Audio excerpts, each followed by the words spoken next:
All right, so I'm going to go over with you how to find an intersect point or solution to a systems of equations problem with your calculator.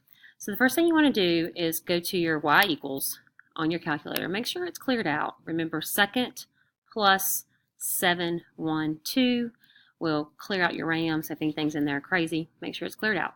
So you're going to go to your y equals. Here's where you're going to put in your equations in slope-intercept form. So I just found some random equations. We're going to put in x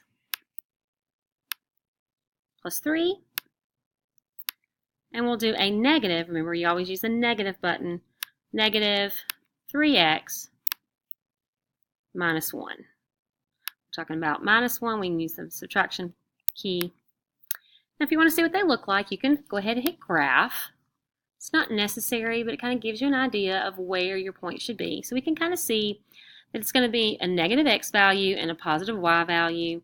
Not really exactly sure what it would be. We could probably guess based on the little pieces and then check, but we don't need to. We're going to let the calculator do it for us. So we're going to hit second, trace. You're going to go down to the intersect button. It is number 5. You can scroll down with your scroll, or you can just hit 5, and it will go straight to it. When it comes up, it'll have some blinking lights, and it'll say first curve with a question. You're just going to say, yeah, sure, okay. Enter. Second curve, enter as well. And then it's going to ask you if you want it to guess, and you're going to say yes. So you're going to hit enter. And when you hit enter, you will see your intersection point at the bottom of the screen. So your x value will be a negative 1. Your y value will be 2. Remember to always write those as a coordinate pair.